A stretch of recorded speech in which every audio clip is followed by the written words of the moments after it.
शीशे में अपना चेहरा देखते हो, ऐसे ही देखते देखते गुरु की भव्य मूर्त को देखते देखते, इसीलिए मनाही है कि गुरु महाराज की फोटो के साथ अटैच्ड फोटो कभी नहीं खरीदना चाहिए।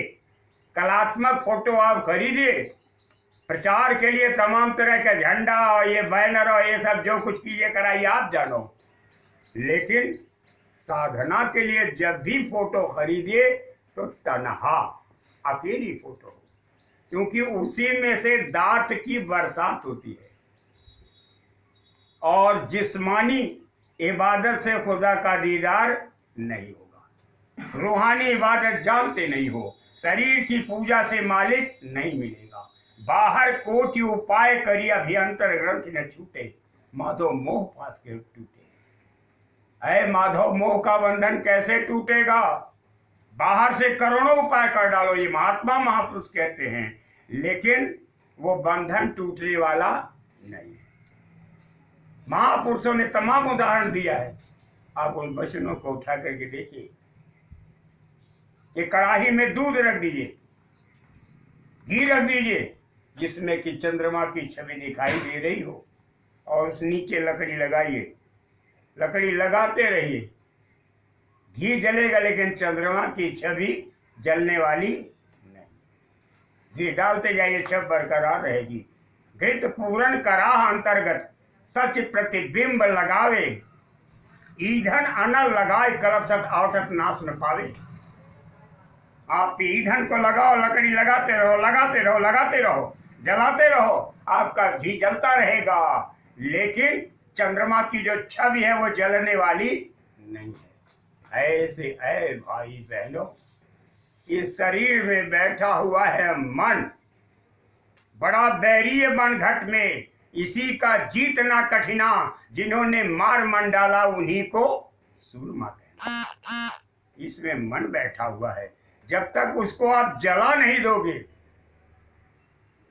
और जब तक उसको नस्तनाबूद नहीं कर दोगे, तब तक ये काम बनने वाला नहीं। आप नस्तनाबूद कैसे करोगे? बाहर के उपायों से वो खत्म होने वाला नहीं है। मन औटे राज है, लेकिन ये कि इंद्रियों के घाट पर जा करके अपने श्वास की पूंजी को लुटाने की आदत को आप खत्म कर दें। जब आप खत्म कर दोगे और कम जाओगे, तो धीरे धीरे आपको आराम मिलने लगेगा। योगी लोग कमल आसन में बैठते हैं, और कमल आसन में बैठ करके धीरे धीरे नीचे की इंद्रियों को सुखा देते हैं, और धीरे धीरे फिर, है भाई बहनों, ये मन बड़ा पाजी है। अगर आपको मनुष्य शरीर मिला है और मनुष्य शरीर को पाने के बाद गुरु नहीं मिले हैं, तो आप क्या करोगे? खोज तो रहे हो कि गुरु कहाँ मिलेंगे, गुरु कहाँ रहते हैं, और गुरु आपके मन के नहीं मिल रहे हैं, तो आप क्या करोगे? जो गुरु साहिबान आ चुके हैं, जिनको आपने देख लिया है, नहीं भी देखा है, मैं दावे के साथ कहता हूं, हमारे गुरु महाराज की फोटो आप लें और सामने देखें, धीरे धीरे ये मन बस में आने लगेगा। और जब दरवाजा खुल जाएगा, दिखाई देने लगेगा, सुनाई देने लगेगा, तो समझ लीजिए कि आपका पहला मनोरथ सिद्ध हो गया। आपकी डोर उस मालिक के हाथ में लग गई और आपके मन को अपनी तरफ खींचने लगा है। यही है गुरु कुंजी। गुरु का रूप ही कुंजी है, और ये घट में जो ताला लगा हुआ है, रूप को देखते रहोगे तो ये घट ताला खुल जाएगा। महात्मा महापुरुष कहते हैं कि माता को जो पुत्र प्यारा, जो कामी को कामिनी जान, मछली को जो नीर धारा, चात्रक को जो स्वात समान, ऐसा गुरु जब प्यारा होगा तब वही आगे पंथ चलेगा। कहना था सो सब कह दीना, मेरा कहना मान न मान। माँ जैसे पुत्र से प्यार करती है, कामी जैसे कामनी से प्यार करता है, और मछली जैसे पानी से प्यार करती है, ऐसे ही प्यार जब आपका गुरु से होगा तो पंथ मिलेगा। पंथ माने रास्ता, बाहर के भटकने से बाहर से रास्ता मिलने वाला नहीं है, रास्ता है अंदर में। उस मालिक की तरफ जाने का रास्ता अंदर है, बाहर से देख नहीं सकते हो। जब दिव्य दृष्टि खुलेगी, दिव्य दृष्टि कैसे खुलेगी कि श्री गुरु पद नख मणिगण ज्योति सुमिरत दिव्य दृष्टि होती, दलन मोह तम सोस प्रकाशो बड़े भाग्य रावे जासु। गुरु के चरण कमल को जब आप देखोगे, सीधे आप देख रहे हो गुरु महाराज के पैर को और नाखून को देख रहे हो, वो व्यवस्था प्रबंध देख रहे हो। मैं कोई बात इशारे में कहूंगा, उसको देखते देखते देखते देखते इतना अपने अंतर में गड़ा लो कि जब वो भरने लगेगा, वो फोटो आने लगेगा, चित्र आने लगेगा, वो छवि जब आपके अंदर उतर जाएगी तो दिव्य दृष्टि खुल जाएगी। आप कहाँ ढूंढने जाओगे, कहाँ गुरु के चरण कमल हैं? बाहर मत। जब जानते हो कि हमारे स्वामी जी महाराज, बाबा जय गुरुदेव जी महाराज परम संत हैं, संत सदगुरु हैं, परम पुरुष पूरन धनी हैं, दुनिया ने जो गगन की सो मेरा गुरुदेव, ऐसा मेरा गुरुदेव है। आप उनके चरण कमल को देखिए और आपकी दिव्य दृष्टि खुलेगी और दिव्य कान भी खुलेगा। जब शब्द सुनाई देने लगेगा और ये दिखाई देने लगेगा तो ये मन की आउटाई शुरू हो गई। फिर उधर आप जाना बंद कर दीजिए। महापुरुषों ने सीधे कहा कि आप दोनों आंखों के बीच में आसन लगा करके यहाँ बैठिए, जैसे जोगी बैठता हो, और अपने ध्यान को इंद्रियों के घाट की तरफ मत ले जाइए और भोगों का भोग भोगने में अपने मन को मत लगाइए। ये तो मनुष्य शरीर मिला, शुद्धता के साथ जीवन गुजारिए, शाकाहारी जीवन जिए और पवित्र विचारों और व्यवहारों से अपने अंतःकरण को साफ कीजिए। और जब गुरु महाराज का दर्शन और प्यार मिले, आप गुरु महाराज की छवि को अपने अंतर में उतारिए, ये सब कुछ शुरू हो जाएगा। तब बड़े भाग पाई है सत संगा, बिना ही प्रयास हो सब भंगा। बड़े भाग्य से आपको सत्य का संग मिलेगा।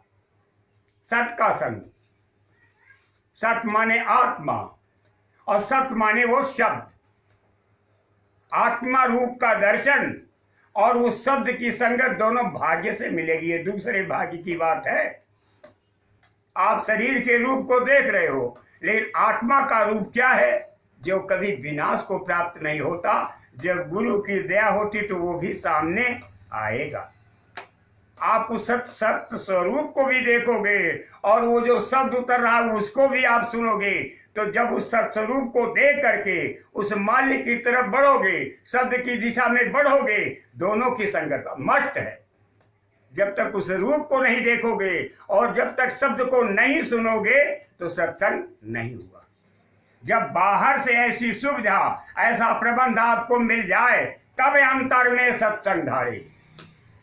तब यह सत्संग जो बाहर में है, इसे आप अंतर में ले आओ, तब अंतर में सत्संग धारे। सूरज चढ़े आसमान पुकारे, बोले अर्थ और गरजे गगना, कुर्सी बैठा मन हुआ मगना। तब आप अंतर में चलो, और जब अंतर में चलोगे तो तमाम तरह की ध्वनियां, तमाम तरह के गाजे बाजे आपके अंदर में बजने लगेंगे। इतनी आवाज होगी, इतनी आवाज। महापुरुषों ने कहा दबा दब बाजे बज रहे हैं।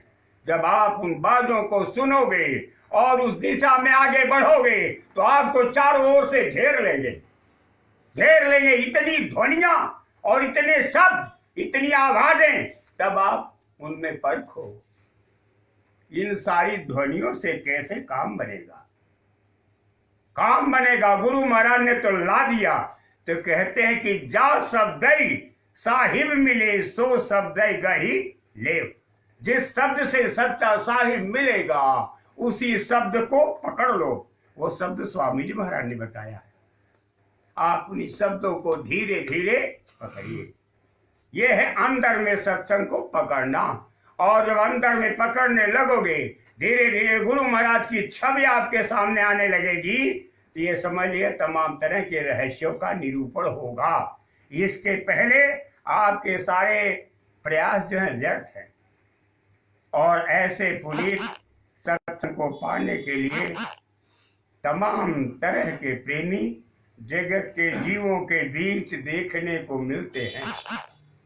महापुरुषों ने कहा कि सत्संग के श्रोता कैसे कैसे होते हैं, कितने तरह के होते हैं।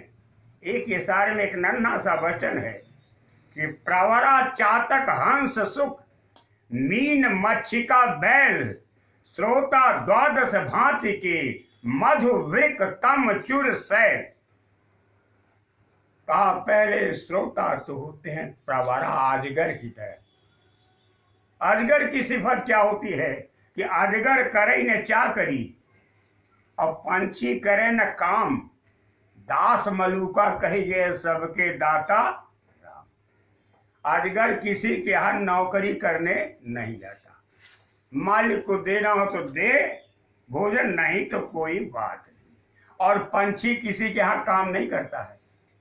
आप उसे कहो लेबर रख लो, मजदूर रख करके उसे कमाई कराओ तो कमाई नहीं, उसको आप पकड़ लो, उसका रूप दिखा सकते हो कि ये बुलबुल है और ये देखो बुलबुल की लड़ाई है, दो बुलबुलों को लड़ा सकते हो, लेकिन उससे आप नौकरी नहीं करा सकते हो कि चलो ये काम करो वो काम करो। वो आपने एक रास्ता निकाल दिया कि सूख के जाओ और ये इनका भाग्य फल निकाल के लाओ, तो एक पन्नी निकाल के बाहर दे देता है। वो नौकरी नहीं है, खाली उसने सीख लिया कितना निकाल, उससे आप काम नहीं दे सकते।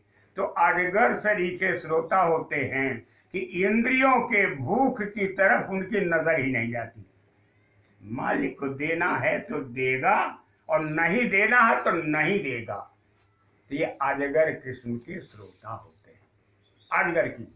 और चातक, पी कहा कि रट लगाने वाला चातक पपीहा, जो हमेशा अपने परम प्रभु का दर्शन पाने के लिए तड़प रहा है, वो उत्तम दर्जे का पपीहा होता है। लंबा विस्तार बाद में दूंगा, लेकिन ये दूसरे दर्जे के पपीहा होते हैं। चातक हंस, हंस की कैफियत क्या होती है? जड़ चेतन गुण दोष में विश्व कीन करतार, संत हंस गुण गहे पे परिहर बार विकार। हंस का काम है नीर और क्षीर को अलग करना, क्षीर को पी लेना और नीर को छोड़ देना, गुण को ग्रहण करना और अवगुण को दोष को किनारे कर देना।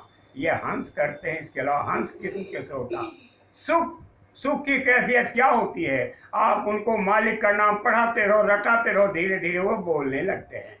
ऐसे सत्संग में आने जाने वाले जीव सत्संग के वचनों को सुनते सुनते वो भी जगह जगह गायन करने लगते हैं। हंस सुख। मीन, मछली की कैफियत क्या है? जल में है तो जीवन है और जल से अगर निकल गई तो तड़प तड़प के प्राण दे देती है। ऐसे सत्संग के प्रेमी जीव होते हैं कि सत्संग के वायुमंडल में अगर पड़े हुए हैं तो अपने को सुरक्षित मानते हैं, और सत्संग से जब उनको अलग कर दिया जाता तो छटपटाते रहते हैं, छटपटाते रहते हैं। मीन मच्छिका, मधुमक्खी जो शहद इकट्ठा करती है, शहद लाती है, थोड़ा थोड़ा फूल का रस लाती है और वही रस यूटर्न लेता है, रस में से रस निकलता है तो शहद बन जाता है, और जिसका रसास्वादन आप करते हो तमाम तरह की बीमारियां चली जाती है। ये तो उत्तम किस्म के श्रोता है। मीन, मच्छिका, बैल, बैल भी है श्रोता। कितना आप कहते रहो, रामायण गीता सुनाते रहो, उन पर कोई असर पड़ने वाला नहीं।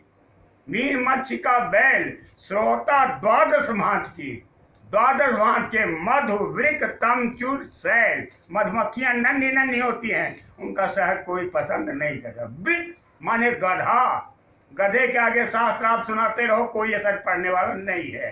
अंधकार के सामने खड़े होकर के रामायण गीता वेद आप सुनाते रहो, अंधकार आपके सुनाने से शब्द वो जाने वाला नहीं है। आप चिराग जलाओ, लालटेन जलाओ या गैस जलाओ या बत्ती जलाओ, चाहे यत्न करो तो वो चला जाए, लेकिन आपके शब्द सुनाने से जाने वाला नहीं है। तम चूर, जैसे कोई पत्थर का टुकड़ा आपने उसको तोड़ डाला, चूर चूर हो गया, तो वो इकट्ठा होने वाला नहीं है। शैल, पहाड़, पहाड़ के सामने आप खड़े हो जाओ, कितना हो रामायण गीता ये सब पढ़ो, पढ़ाओ, सत्संग सुनो, सुनाओ, लेकिन वो आपको रास्ता देने वाला।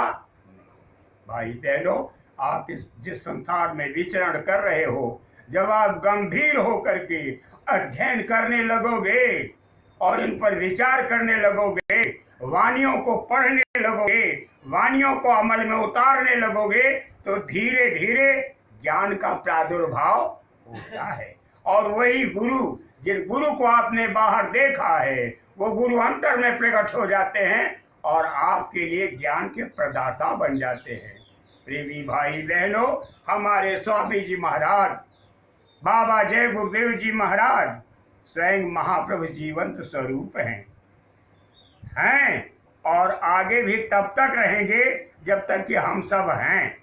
कान खोल के सुन लीजिए, स्वामी जी महाराज ने कहा आगे ऐसा वक्त आ रहा है कि जय गुरुदेव कहते कहते जाने कितनी रूहें पार हो जाएगी। अब यह कि कोई रास्ता बता रहा है, इन्हीं कानों से हुक्म ने आ, गैर हुक्म से आप उसका भी सुन लीजिए। आप अपने ढंग से रियाज कीजिए और रियाज करने पर जो पैगाम निकलता है वही है मक्खन। मैं किसी को मना नहीं करता कि आप कहाँ जाओ, किधर जाओ, क्या करो, ये आपके विवेक पर निर्भर करता है। आप तलाश करो, जिन खो जाते पाइया, गहरे पानी पैठ, मैं पूरा बूढ़ डरा रहा किनारे बैठ, आप बूढ़ने के डर से किनारे पड़े रहो, कैसे काम बनेगा। ये संसार सागर है, सागर में आप घुसिए, मंथन कीजिए और अपने तत्व की चीज को प्राप्त कीजिए। और जब तक सत्य चीज न प्राप्त हो तब तक आप अपनी खोज निरंतर जारी रखो। खोज री पिया को निजगढ़। और जब खोजते खोजते खोजते खोजते हैरान और परेशान हो जाओगे तो बाहर मिलने वाला नहीं है, वो मिलेगा किसी घट के अंदर। इसी घट के अंदर, घट के जब ताले खुलेंगे और घट में जब दरवाजा खुलेगा, जब दिखाई देना और सुनाई देना शुरू हो जाएगा, तो अंतर का भेद धीरे धीरे आप पर उतरने लगेगा। इसके पहले उतरने वाला नहीं। अब बड़े गौर के साथ आप पूज्य स्वामी जी महाराज के वचन को सुने। जय गुरुदेव। परमार्थी वचन संग्रह, पृष्ठ संख्या 56 व 57। यहाँ निर्धनता से जीवन बिताने वाला मनुष्य संसारी निगाह से गिरा हुआ भी महापुरुष कहते हैं, जो इस जमीन पर निर्धनता की जिंदगी जी रहा है वो लोगों की नजर में गिर जाता है। धन है तो मान है, और मान है तो मद है, और मद है तो समझ लिए तमाम तरह के बंधन है। ऐ भाई बहनों, निर्धनता का जीवन जीना सब पसंद नहीं करते।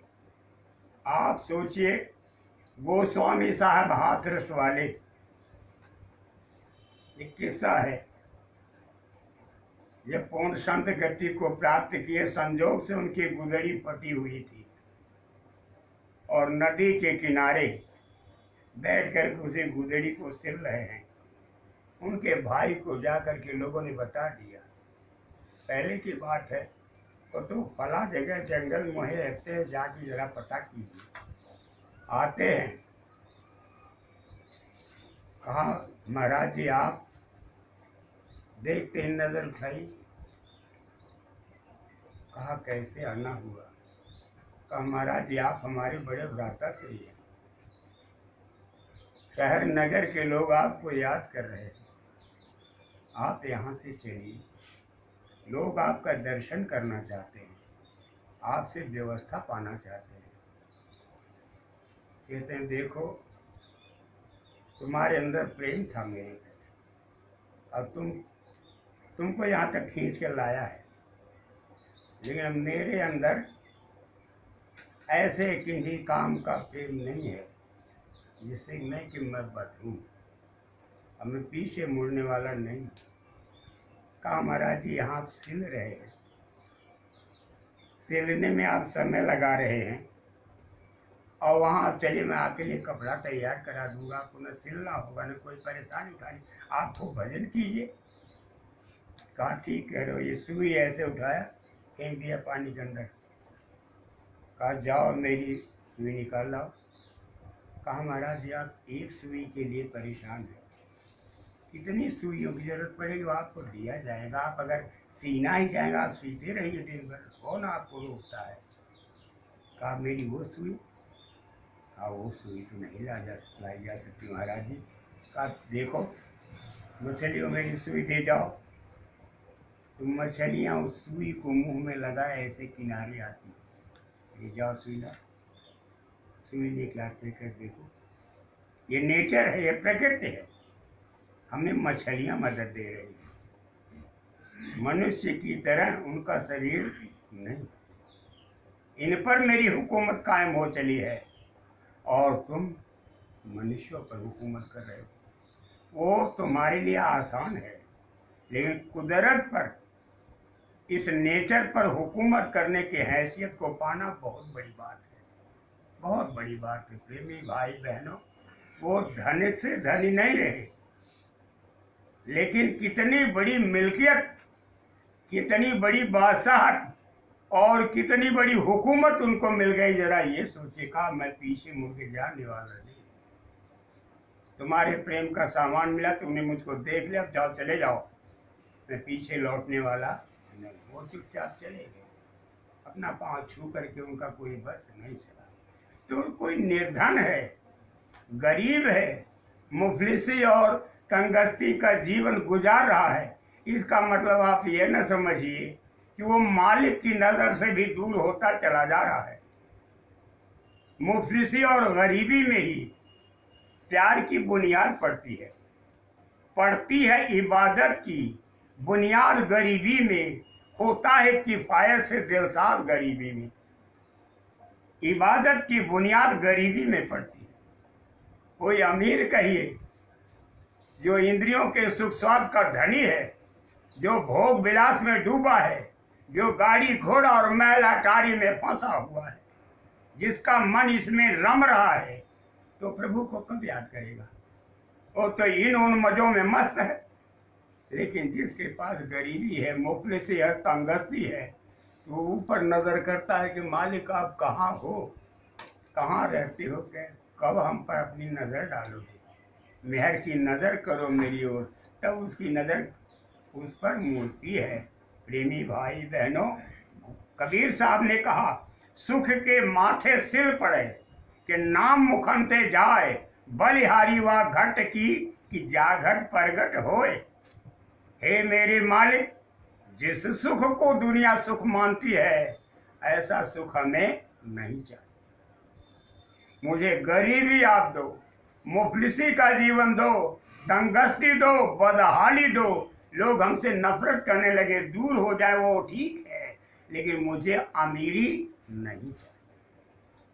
निर्धनता से वो प्यार करते, इसलिए कि अगर अमीरी मिल जाएगी और हम अमीर बन जाएंगे, हमारा मन भोगी हो जाएगा, इंद्रियों के घाट पर बैठ करके भोगों का भोग भोगने में मस्त हो जाएंगे, तो हालत ये होगी कि मुख से मालिक का नाम निकल जाएगा। ये भी मुख, जिस मुख से हम बोलते हैं, इससे भी बोलना बंद कर देंगे, और जिस मुख में मालिक का नाम उतरता है वो भी बंद हो जाएगा। इसलिए गरीबी रहेगी तो वो अच्छा है।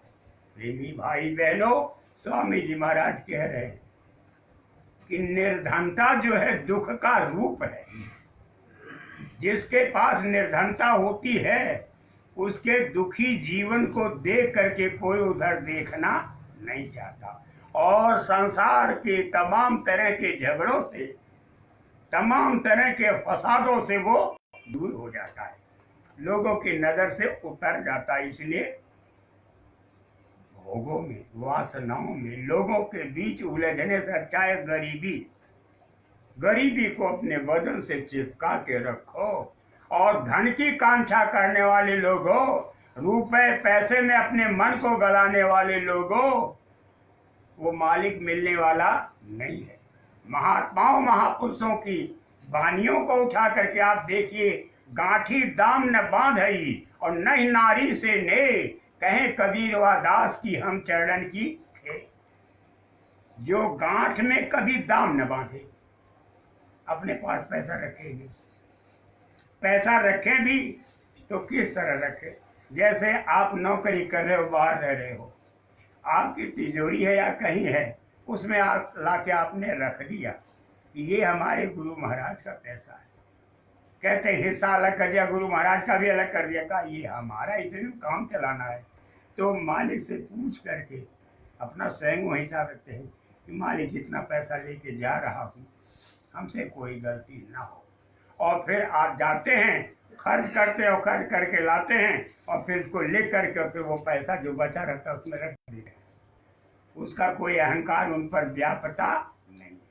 वो अपने दाम में कभी गांठ में नहीं बांधते कि लिए फिर रहे, बड़े मालदार बने हैं और सबसे बड़े साहब फजीहत का घर है। कहते गांठी दाम न बांधई और नहीं नारी से ने, कभी नारी से ने नहीं लगाते। जो भी देखा उनसे उनसे आनंद ले रहे हैं। स्वामी जी महाराज ने कहा अपनी जो है उससे भी उतना ही प्रेम रखो कि मतलब भर का। ज्यादा प्रेम करोगे तो बंधन का कारण बन जाएगा। हमारे स्वामी जी महाराज ने इशारे में कहा कि गर्मी लग रही है, तपन महसूस हो रही है, नाद में कूदो और कूद करके ठंडा हो जाओगे, निकल आओ बाहर। ये नहीं कि नाक डूबो कि उसमें में डूबो और मर जाओ, निकल के बाहर आ जाओ, फिर अपना काम करने में लग जाओ। ये है इशारा, अकलमंद इशारा काफी। और नहीं तो आप समझते रहिए, नहीं नारी से ले, कहे कबीर व दास की हम चरण की। ऐसे दास के चरणों की मैं धूल, सोचो जरा। तो ऐसा जीवन जीना कोई कठिन बात नहीं। महापुरुष कहते हैं कि आप उपेक्षा झेलो, लोगों की नजर से गिर जाओ, अच्छा है।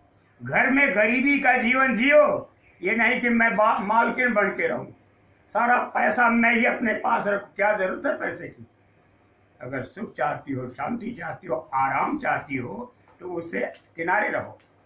और अपने पास रखोगी तो लोगों के अंदर शंका पैदा होगा कि अपने मन से खर्च कर देती होगी, ज्यादा कहीं खर्च कर देती हो, ये लिखना नहीं जानते हैं, ये काम करते हो। इतने ऐब लोग देखते हैं, इतना ऐब, इतनी बुराई, इतना फसाद, इतना झगड़ा केवल मालिक बनने में।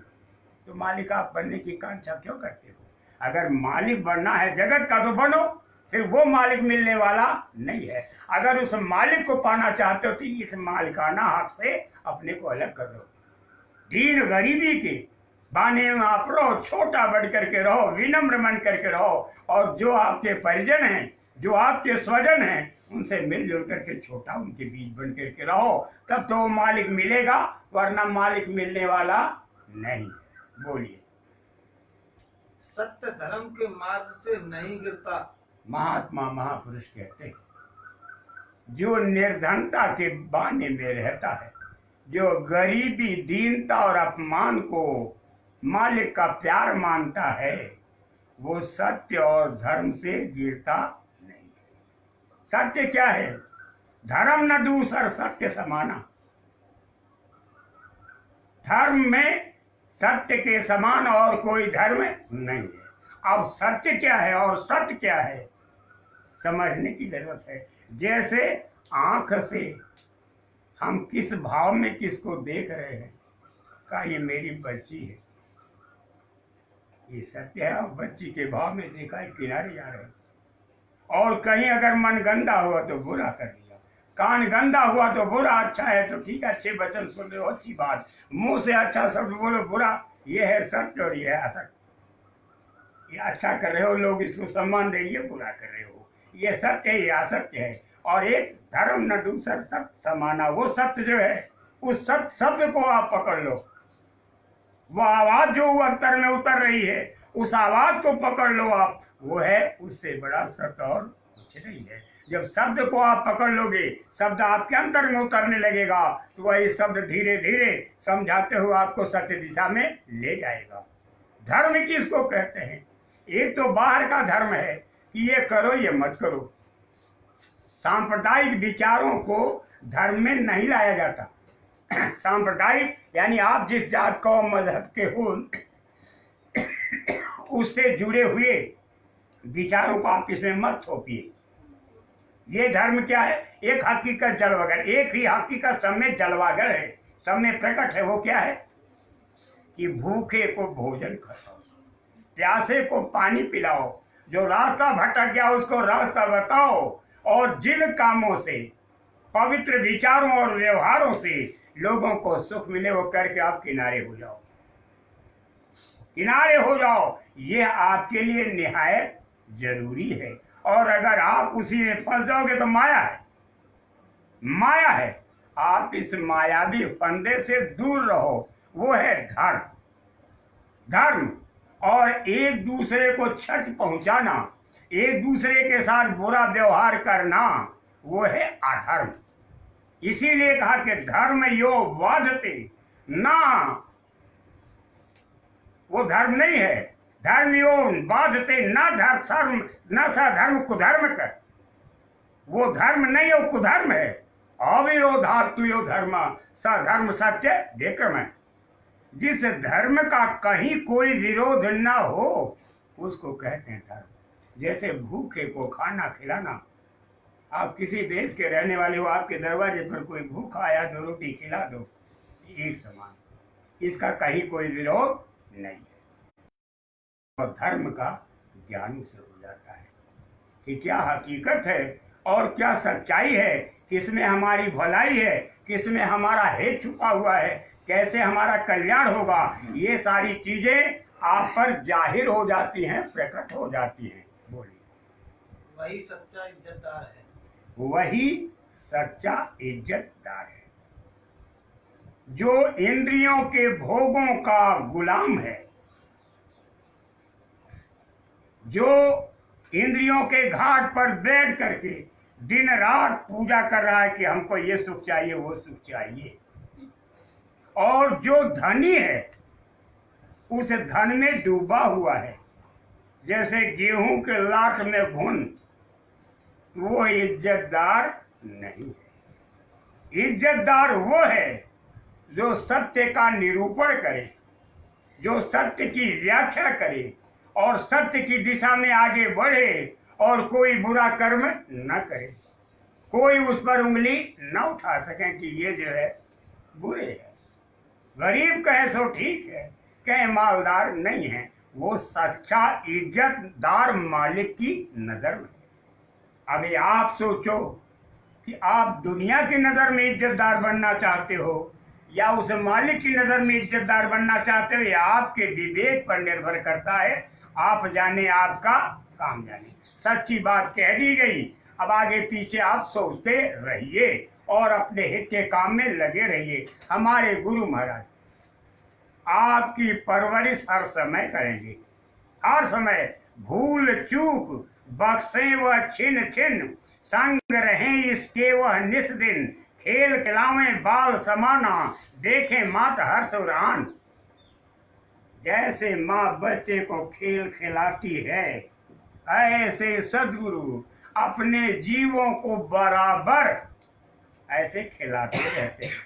जो उनसे प्रेम करते हैं उनके भी बीत जाते हैं, उनको भी खिलाते हैं। ये आप समझ लीजिए कि कोई भी जगह सतगुरु से खाली नहीं। जब वो आपके अंतर में प्रकट हो जाएंगे और सारी बात बताने लगेंगे, तब आप कहोगे कि वाकई सतगुरु ही है। सतगुरु ऐसे होते हैं। तो आप सच्चा इज्जतदार बनो।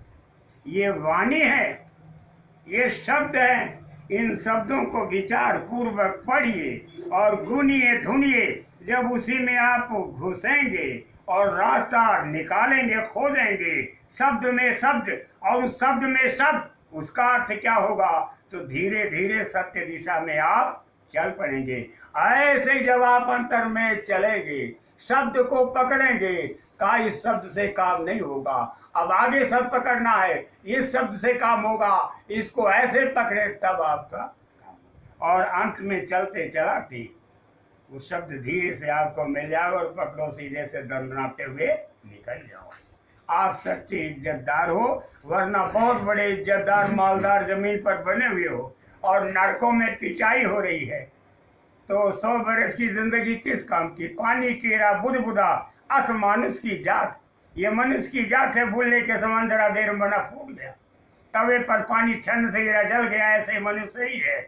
और गुजरते ही बीतते ही मौत को प्राप्त करते ही 84 लाख योनियों में क्या दशा हो रही है, और नरकों में कैसी पिटाई हो रही है, कितने किस्म की यातना मिल रही है। जरा इसको देखिए, आप इज्जतदार ये हो या वो इज्जतदार है।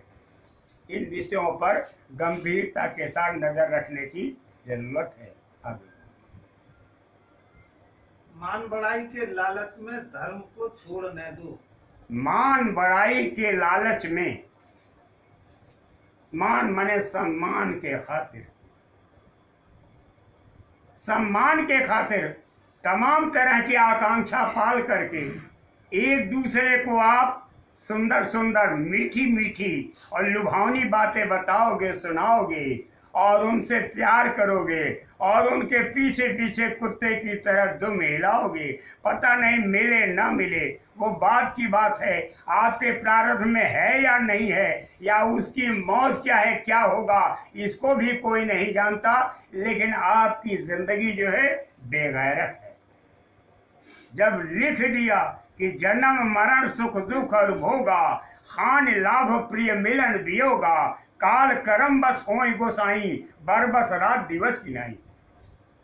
किसी को आपके घर में पैदा होना है, जन्मना, उनको पैदा होने से कोई रोक नहीं सकता।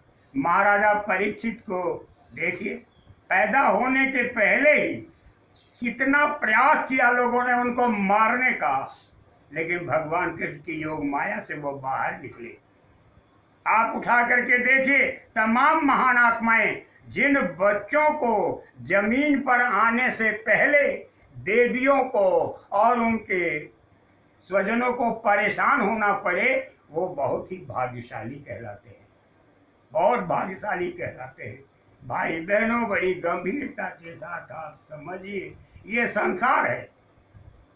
जिनको पैदा होना है, जिनको मरना है, जिनको यश मिलना है कि भाई ये बहुत अच्छे आदमी हैं और बहुत सुंदर काम करते हैं, और अपयश मिलना है, सुख मिलना है, दुख मिलना, हानि होनी है, लाभ होना है, इतनी चीजें, इतनी बातें पूर्व से निश्चित है। जो विधान ने लिख दिया है, टाँक दिया है, उसमें राय रत्ती भी अंतर पड़ने वाला नहीं है। आप उसी मान को पाने के लिए कि लोग हमारी बढ़ाई करें कि बड़े ऊंचे पद पर हैं और इतने ऊंचे पद पर हैं और ये हमारे संगत के सबसे बड़े अध्यक्ष हैं और सबसे बड़े फैसला लेने वाले हैं, ये सबसे बड़े जिम्मेदार हैं। जरा उनकी तरफ नजर फिरा के देखो, उनका खाने का क्या अंदाज है, दिन भर में कितना लोड उठाते हैं और 1 मिनट में कितने किस्म का नाश्ता करते हैं, कान से कितना गीत सुनना पसंद करते हैं, और कौन कौन सा और कैसा अंदाज है उनका, और नाक से कहाँ बधे हैं और जीभ से कहाँ बधे हैं और इंद्रियों से कहाँ बधे। अगर अध्ययन करने लगोगे तो ऐसी मान बढ़ाई को तिलांजलि दे के चुपचाप किनारे हो जाओगे कि मुझको ऐसा सम्मान नहीं चाहिए, मुझको गरीबी, मुफलिसी और तंगस्ती चाहिए, जिसमें कि जीते हुए हम उस मालिक का प्यार पा सके। इसलिए महापुरुष कहते हैं कि मान बढ़ाई के चक्कर में दुनिया के जमींदारों को खुश करते हुए टहलना, ये साधकों का लक्षण नहीं है। इशारे की भाषा में फकीर ने कहा कि ऐ अमीर, ऐसी जिल्लत गंवारा नहीं, मुझको तेरी इनायत नहीं चाहिए। उनके घर जाऊं मैं, हाथ फैलाऊं मैं, वो भी किसके लिए? जिंदगी के लिए। कहते हैं ऐ अमीर, अमीर माने निरंजन भगवान को सबसे बड़ा अमीर दाता कहते हैं, और देने वाला कोई और है। ऐसी जिल्लत गंवारा नहीं, मुझको इतनी तकलीफ, इतनी परेशानी और हैरानी और झंझट ये मंजूर नहीं है। उनके घर जाऊं मैं, हाथ फैलाऊं मैं, वो भी किसके लिए? जिंदगी के लिए, जिंदगी के सुख के लिए। मैं उनके यहाँ जाऊं और हाथ फैला के मांगूं, ये मुझे मंजूर नहीं है।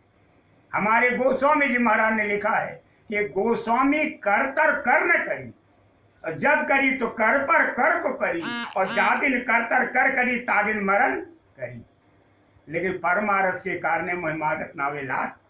जहां तक प्रश्न परमार्थ का है, तो परमार्थ के हित के लिए मांगना गुनाह नहीं है कि उसका धन परमार्थ में लग रहा है, जगत के हित में लग रहा है, लोगों की सेवा में लग रहा है, इससे उसका भला सो तो ठीक है। लेकिन अपने लिए कि हमको खाना है और सुख स्वाद हासिल करना है और मान बढ़ाई पाना है, तो ये चीज अच्छी बात नहीं। आप पद प्रतिष्ठा का भोग करने की इच्छा और कांक्षा को पाल करके आप जो है भेड़ की तरह, बकरी की तरह एक खूंटे से बंधे हुए हो, और जिसने खूंटा उखाड़ के फेंक दिया और निर्धन रहे भरोसे राम के पर्वत पे हर राय। जो उस मालिक का भरोसा करके और निकल पड़ता है, पेड़ जो है पर्वत पर कौन लगाता है, वहां कौन पानी देता है, कौन उसको निरोगी बनाता है, लेकिन हराता है। ऐसे ही मालिक पर छोड़ दो। लेकिन इसका कहने का मतलब ये नहीं है कि घर गृहस्थी को छोड़ करके आप साधु बन जाओ।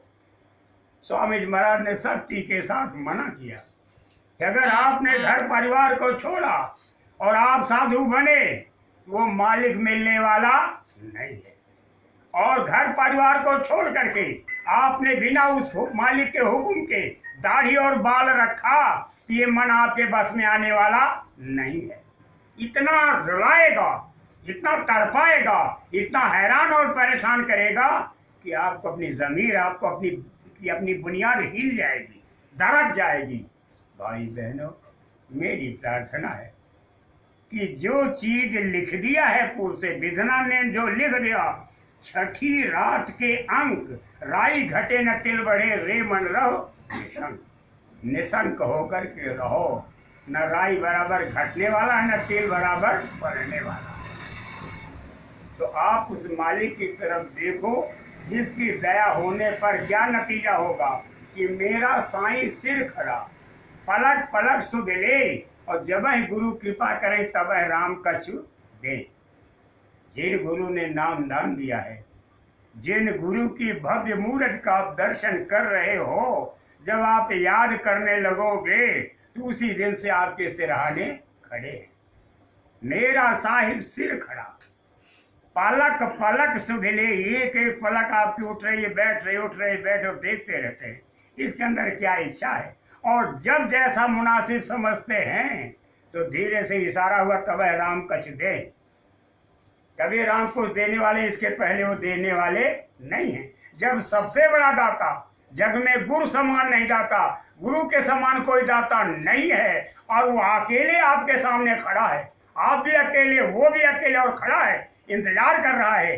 इसकी इच्छा क्या है, इसकी इच्छा क्या है। लेकिन तब जब आपकी भक्ति जो है पक्की होगी और आपका ढुलमुल रुख रवैया, आपके अंदर संशय होगा, अविश्वास होगा, तो आप इधर उधर मारे मारे फिरते रहोगे। इसलिए केवल अपने गुरु को देखो जिसको आपने मान लिया। जब द्रोणाचार्य की मूर्त को बना करके वो धनुर्विद्या सीख सकता है, तो आप अपने गुरु महाराज को अपने अंतर में प्रकट नहीं कर सकते। लेकिन सच्ची लगन हो, और लगन लगी तब छूटी है। जब लगन सच्ची होगी, पक्की होगी, तो आप भवबंधन के व्याधियों से छूट जाओगे, मुक्त हो जाओगे। गुरु के वचन प्रतीक लगेंगे तो आपको कुछ नहीं मिलने वाला है, कुछ नहीं मिलने वाला है। दवा लाओ और विचार को सुन लो, और खाओगे नहीं, परहेज नहीं करोगे, तो वो दवा लाभप्रद नहीं। बड़े गौर के साथ सुनिए। मान बढ़ाई को तलुओं तले कुचल डालो। महापुरुष कहते, देखिए कितने विवेक के साथ कह रहे हैं। कहते मैं आपको गांव का प्रधान बना दूंगा। कहें आप प्रधान बना देंगे तो हमको क्या देंगे? कहेंगे पूरे गांव के लोग कहेंगे कि हमारे प्रधान जी आ रहे हैं। कहें तब क्या होगा? तो कहेंगे कि प्रधान जी हमारा ये काम है, आप इस काम को करा दीजिए। का अगर नहीं कराएंगे तो कहें तब तो फिर समझ लीजिए नजर से तो आप गिर जाएं। कहें फिर कहें जूता भी मार सकता है। कहें ऐसी प्रधानी क्या दे दो। कहें और क्या होगा? कहें सरकारी पैसा आएगा तो सब जो है आपको घेर लेंगे। कहें तब क्या होगा? तो कहें सब आपसे कहेंगे कि साहब हमारा काम करा दीजिए। काम कराएंगे तो खुश, और कहें नहीं कराएंगे तो कहते समझ लीजिए हालत आपकी खराब हो जाए। चोर जरूर कहेंगे, बेईमान भ्रष्ट और नीच जरूर कहेंगे। स्वामी जी महाराज ने कहा कि दिल्ली की गद्दी सड़ चुकी है, सड़ चुकी है। पौने 700 वर्ष मुसलमानों के पीरियड में और पौने 400 वर्ष अंग्रेजों के पीरियड में, और तमाम दिन बीत गए। इतना गुनाह हुआ, इतना गुनाह हुआ। उस दिल्ली की गद्दी पर अगर राम को बैठा दोगे, कृष्ण को बैठा दोगे, ईसा और मूसा को बैठा दोगे, तो 4 दिन बाद लोग कहेंगे ये चोर हैं, ये चोर हैं, ये चोर हैं। ये है दुनिया, इसको कहते हैं दुनिया। अगर आप इस संसार में रह करके भरत जैसी प्रकृति बना करके जीवन जी करके लोगों का चैन और अमन चाहते हो, तो अपनी जमीन को पाक साफ करो, अपनी जमीन को पाक साफ करो। पाक साफ कैसे किया जाता है, ये भरत की आप रहनी से सीखिए। स्वामी जी महाराज ने कहा दिल्ली की गद्दी पर बैठ करके कोई भी माई का लाल भारत की इस बेहाल जनता को खुशहाल नहीं कर सकता। अगर खुशहाल करना चाहते हो तो वहां से 150 किलोमीटर दूर, स्वामी महाराज ने अपने शब्दों में कहा 100 मील दूर दिल्ली से किसी पवित्र भूमि पर जब आप आबादी से हट करके राजधानी कायम करोगे और वहां बैठ करके विचार करोगे, उस भूमि की पवित्रता का लाभ मिलेगा। और उसी भूमि पर से जब आप काम करोगे तो हिंदुस्तान की बदहाली खुशहाली में न बदल जाए तो कहना। ये हमारे स्वामी जी महाराज के विचार हैं। लोगों कान खोल करके सुन लो, आज नहीं तो कल, कल नहीं तो परसों अमली जामा देना ही होगा। आपके अंदर संशय है, आप भूल जाओ, मत कहो, मत कहो, और आप ये कहो पता नहीं ऐसा होगा कि नहीं होगा। लेकिन मैं सीधे ठोक के कहता हूं कि संत वचन पलटे नहीं, पलट जाए ब्रह्मांड। ब्रह्मांड पलट सकता है लेकिन संत सदगुरु के वचन पलटने वाले नहीं। राजधानी वहां से हटेगी, हटेगी। देखते जाओ भी क्या होने वाला है। और जो होने वाला है, जो स्वामी जी महाराज ने कहा है, अगर उसकी जानकारी दे दी जाए तो हैरत आप महसूस करोगे। मैं आपसे ये कहूंगा कि स्वामी जी महाराज के एक एक वचन को आप खोजिए। क्या कहा है स्वामी महाराज ने? अगर एक भी शब्द सत्य निकल जाए, अतीत, वर्तमान और भविष्य तीनों का बारीकी के साथ निरीक्षण और परीक्षण कीजिए। सारी बातें आपके सामने आ रही हैं और आती जाएंगी। इसको कहते हैं वचन। महात्मा महापुरुष साहब कह रहे हैं कि जो अमीरी को, जो मान मर्यादा को पैर के तले से कुचल करके बैठ मुझे बांटना चाह रहा है, उस मालिक की खोज में निकल गया, घर को छोड़ा नहीं, कहा मुझे ऐसी अमीरी नहीं चाहिए। ऐसा मौलो जर जो हमको बुढ़ापा ला दे, बुढ़ापे में तब्दील कर दे। महात्मा बुद्ध ने एक राहुल को छोड़ा। सोचो आज कितने बच्चे हैं उनके, कि विश्व के कितने देशों में और कितनी बड़ी बड़ी बामियान की मूर्तियां, जरा सोचो, और कितनी तकलीफ उन्होंने उठाई है। अगर आप इतिहास उठा करके देखो तो कहोगे, राम और कृष्ण के इतिहास को उठा करके देखो, तमाम महात्मा और फकीरों के इतिहास को उठा करके देखिए, उन्होंने जगत की पद प्रतिष्ठा कैसे कुचल दिया, कुचल करके निकले हैं परम प्रभु की खोज में, उस मालिक की खोज में, तब जाकर के जाने क्या क्या किया है। और आप एक खूंटे से बांध दिए गए, बंध गए, और उसी में बंद करके जी हुजूरी से काम बढ़ने वाला नहीं है। अगर मालिक का प्यार पाना चाहते हो तो घट में खोजो, खोज री पिया को निज घट में। यही है अंदर चलना। भाग भाग रे फकीर के बाल के, भगो भाग भाग रे फकीर के बाल के संग कामनी बाग लागा, मारे जो जाओगे पड़े चिटियोगे, बड़े बेवकूफ तुम क्यों नहीं भागा। नेमीरी खायो नारदास खायो, खायो जो लाखों त्यागा, कहे दास पलटू बचेगा वही जो रैन दिन सत्संगत में जागा। जो रात दिन सत्संग में जगेगा, सत्संग की भीख मांगेगा और सत्संग की तरफ आगे बढ़ेगा तो सत्य का संग एक दिन उस सत्य के बादशाह तक पहुंचाएगा। ये सत्संग का तोहफा है, सत्संग की कीमत है, सत्संग से प्यार करने का नतीजा है। इसलिए आप जगत की मान मर्यादा जो है इसे धूल मानो और इसको चाटने से आपका पेट भरने वाला नहीं है। बोलिए। पर सत्य धर्म को बचा लो। कहते हैं पर सत्य धर्म को बचा लो। क्या सत्य है और क्या धर्म है, दोनों की आप हिफाजत करो। अगर आप हिफाजत नहीं करोगे तो ये मुल्क डूब जाएगा। आप अपने सुख स्वाद के लिए कितने इशारे में कहते हैं, वो मौन तपस्या लीन यति पल भर को तो कर दृगोन्मेष, रे ज्वालाओं से दग्ध विकल है तड़प रहा पर स्वदेश। कितनी मरिया लुटी, कितनी कलियों का अंत हुआ, कह हृदय खोल चित्तौर यहाँ कितने दिन ज्वाल बसंत हुआ। वो मगध कहाँ मेरे अशोक, वो चंद्रगुप्त बलधाम कहाँ, पैरों पर ही है पड़ी हुई मिथिला भिखारी सुकुमारी। तू पूछ कहाँ इसने खोई अपनी अनंत निधिया सारी। रे रोक युधिष्ठिर को न यहाँ, जाने दे उनको स्वर्ग धीर, पर फिर हमें गांडीव गदा लौटा दे अर्जुन भीम वीर। उन तपस्वियों की जरूरत है जिन्होंने विलक्षण आहुति को हासिल करके सत्य और धर्म की रक्षा की है। आप भी तमाम तरह की शक्तियों को अपने अंदर में जो सोई हुए इन्हें जगाओ। जब वो शक्तियां जगेंगी तो आप विलक्षण काम करके दिखाओगे। फिर आपको कोई चोर नहीं कहेगा, कोई डकैत नहीं कहेगा। हमारे स्वामी जी महाराज ने कहा ये प्रजातंत्र है, ऐ प्रजातंत्र के पहरेदारों, आप अपनी पार्टी से जिनको चुनाव लड़ा रहे हो सबसे पहले उनका इस्तीफा लिखवा लो। इस्तीफा लिखवा लो।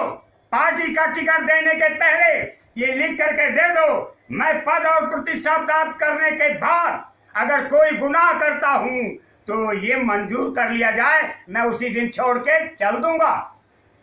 सबसे पहले उनसे इस्तीफा लिखवाओ और इसके साथ ही साथ बांड भरवाओ कि मैं न शराब पीऊंगा, न पिलाऊंगा, न पीने दूंगा, मैं न चोरी करूंगा, न कराऊंगा, न करने दूंगा, मैं न कत्ल करूंगा, न कराऊंगा, न करने दूंगा।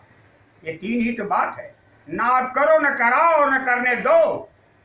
यही तो ताकत और हुकूमत का काम है। और आप बेलगाम होकर के जब खुद ही कानून के बचाने वाले पटरी से उतर जाएंगे तो फिर हिफाजत कौन करेगा। आप पहले बुराई छोड़ो, बुरा काम छोड़ो और सारे लोग निर्मल हो, सुविचार लाओ, सुकर्म लाओ, सत्कर्म लाओ, तो देखो आपकी प्रशंसा होती है कि नहीं होती है। एक राजनीति का नमूना स्वामी जी महाराज ने लोगों के सामने रखा। अगर इस रास्ते पर आप चल पड़े तो आपकी पार्टी और आपकी सियासत, आपकी हुकूमत की हिफाजत लंबे अरसे तक होगी, नहीं तो आप जाने आपका काम जाने। कहें जी अब ये पकड़ लिए गए, कहे तो क्या हुआ, कहें जांच जारी है। कहा कितने वर्ष तक चलेगी, कहें 20 साल से कम तो नहीं लगेगा। कहा 20 साल पूरा हो गया, कहा अब क्या होगा, कहा अब उनको खोजो कहाँ छिपे हुए हैं, 10-20 साल इसमें लग गया। कहें आप क्या, कहा बूढ़े हो गए हैं। कहे बूढ़े हो गए तब कौन सी सजा दी जा सकती है, कहो किसी तरह दे रहे हैं, कुछ खा पी कर, ये है सजा, ये सजा देने का तरीका है। जिस दिन जानकारी मिले, पर्याप्त सबूत मिल जाए कि इसने गुनाह किया, उसी दिन आप तत्काल इस्तीफा मंजूर को बैठ यू टर्न लीजिए। आपको सियासत करने की जरूरत नहीं है। अगर आपको भारत की तरह रहना है तो रहो, सियासत करो, राजनीति करो, नहीं तो वापस जाओ। ऐसे तत्वों की जरूरत है जो त्यागी है, जो तपस्वी हैं, जो मर्यादा में जीना चाहते हैं और रहते हैं। प्रेमी भाई बहनों, महात्मा महापुरुष कह रहे हैं कि सच्ची चीज क्या है, परम प्रभु क्या है, वो ईश्वर कौन है, खुदा कौन है, अल्लाह कौन है, रहता कहाँ है और कैसे हम में उतरता है और कैसे हमें जीवन करता है और कैसे हमें योगी और ये योगेश्वर और साध और संत बनाता है, जरा ये भी खोज करके देखो। खोज करके देखो। जब उस दिव्य शक्ति का प्रादुर्भाव होगा, वो दिव्य अलौकिक शक्ति आपके अंदर प्रकट हो जाएगी, तो ऐसा विलक्षण, ऐसा अनूठा काम कराएगी कि आप सोच के दंग रह जाओगे। बड़े गौर के साथ सुनिए। हाँ, जय गुरुदेव। प्रेमी भाई बहनों, आप सबसे विनती है, सत्संग आपने सुना और कल का सत्संग है शाम 6 बजे से, कल पर छोड़िए। आप सबसे विनती है, तुम्हें सत्संग और संसार में आदर्श बनना है, अमर संदेश सदगुरु का तुम्हें चरितार्थ करना है। आप अपनी नैतिक जिम्मेदारी अपने कंधों पर लें और फिर देखें कि उसके साथ साथ आप पर काम का कितना बोझ आता है, जरा ये सोचें। मुझसे कहने सुनने में अगर कोई गलती हुई हो तो आप सब क्षमा करना। जय गुरुदेव।